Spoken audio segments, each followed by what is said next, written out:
Welcome to Endurance Noise Live. It is Friday, August 14, 2020. Start off with some stuff from Facebook. Laz posted just recently, besides his race around the world and the race across Tennessee, which I'm finishing up back across Tennessee. He put out an announcement about the Biggs backyard because he knows that people are probably wondering about it. And he basically says in the post that 75% of the field is coming from out of the country. With this bug going around, you've heard about it, so none of them are going to be able to come.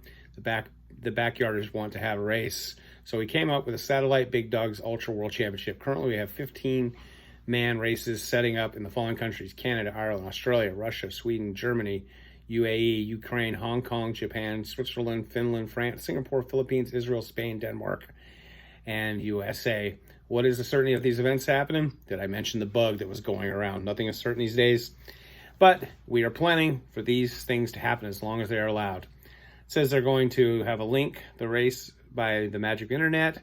Whole thing will be broadcast by some techie street gang from Alberta, Canada, probably the Backyard Ultra guys.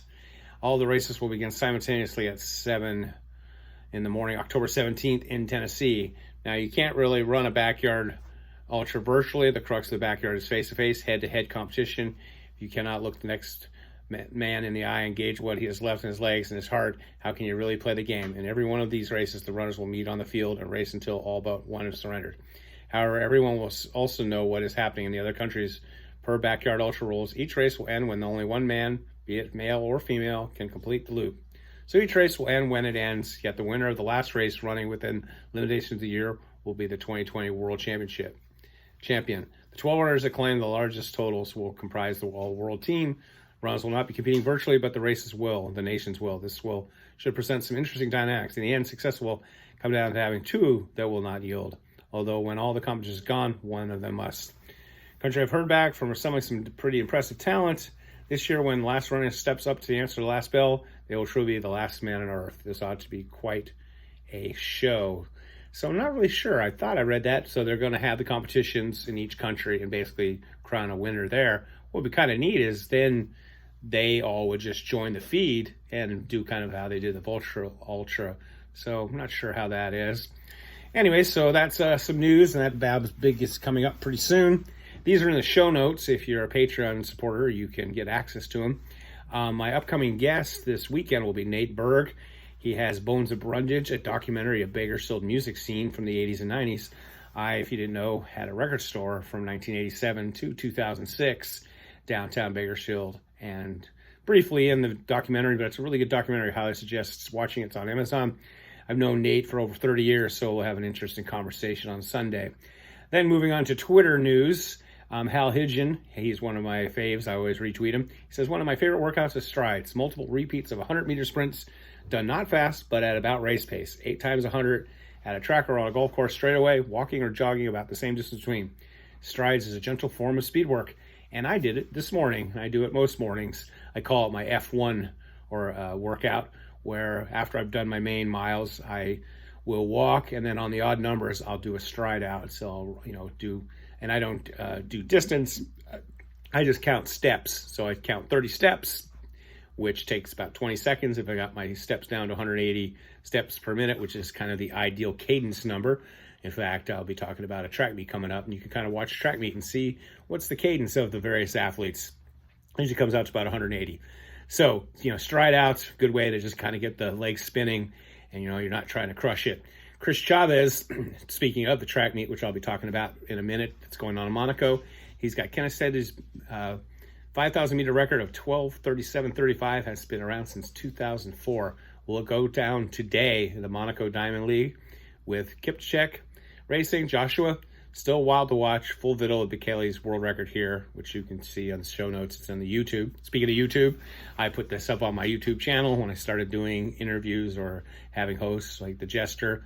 I revived my YouTube channel. It's kind of slow going, but please subscribe. Helps me out if possible. And on there, I also just recently, I've learned that Facebook, you can download all of your photos. And so I did that, and so if you're on Instagram, you might be seeing how I'm posting old stuff from time to time. It said you can download your videos, but I've tried it many times. If any of you have ever been able to download all your videos from Facebook, I'd love to hear from you.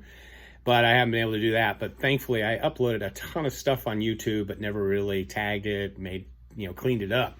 And so I was looking through things, and I found one of Camille Herron breaking the world record in the 24 and getting American records in the 100-mile at the Desert Solstice a few years ago. And so I reposted those, and people have been enjoying watching that. And I also found one from Courtney DeWalter setting the American record up in Riverbank.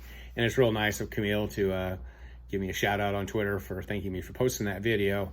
And so that was kind of what's going on there. And speaking of Camille, she just posted on Twitter about 2015 100K World Championships, her first world title. Hard to believe this was 5 years ago. I'm so thankful. Tried ultra running. It opened me up to a whole new world in setting goals. Our legs can take us anywhere and however far we want to go. Yeah. I really like that World Championship. It's like on a 10K course in Holland, and they get some good crowds, and it's pretty exciting race. Hanson Runs, who I often retweet, says, as our world is going through changes and we are all asked to give up things we really enjoy, I always try to remember the simple fact that I'm happier when I focus on the things that I have than those that I don't. And that's definitely true. So speaking of the Monaco track meet, it's real live track meet coming on, non-virtual, people racing in different places. Let's Run, as always, has a great preview. This is by Jonathan Galt, who just posted up. And he says, far too often during this hellish year, we've taken what we can get when it comes to live track and field competition and hanging, except that it's attached itself to almost every competition that's held. We saw Jacob Ingebrigtsen from Norway race Timothy Chirot, except Ingebrigtsen was in Oslo and Chirot was in Nairobi. Not very fair, because Nairobi's like at 6,000 or 7,000 feet. We saw Noah Lyles run a fast 200, except he only ran 185 meters. We saw Michael Norman run 986, except saw really means watching a shaky Instagram video a few hours after the fact. So we should, with everything that's going on, he says, we should be grateful for getting any track and field at all. But this weekend, there is a real track meet in Monaco. I talked about yesterday how Joshua had to come all the way from Uganda, and it took like 80 hours. So it's kind of quite a thing. But they're going to have a real track meet in Monaco. There's going to be fans in the stands and tons of stars. In the women's 5,000, Safan Hassan, who won that amazing 10,000, 1,500 double at the World Championships. And then a number of other really stacked field in the women's 5,000. It's going to be twice as competitive as last year's World Final. Of course, last year, one of the reasons the final in the 5,000 was a little weak is because you couldn't do the 5,000, 10,000 double, which just seems insane. So many great athletes throughout the years, like Maurice Yifter, have won the 5, 10K, Haile Gebrselassie, and so then you're going to have a really good 1,000 with American Raven Rogers, Laura Muir, and a bunch of other people. And then, of course, the big showdown is going to be Joshua Kipchoge, who's going for the world record in Monaco. And I talked about that on the last podcast. And then also we have a few other great people. Donovan Brazier, who broke the American record in the 800 at the World Championships and won it. And that world record had been around for 30 years. Mondo Duplantis, the great pole vaulter, and of course Noah Lyles. And then Ingebrigtsen and Chirot will actually be running in the 1,500. So it doesn't quite say here where you can find it. Oh, down here it says schedule TV streaming information. So I'll click on that. And it's, I'm not sure where you got to watch it from. Elite Track and Field, Friday, August 14th. This won't be Diamond League points, but they're also there. So, you can watch it on NBC Gold. I own NBC Gold, so it's going to start on live on the Olympic Channel from 2 to 4 p.m. Eastern Time.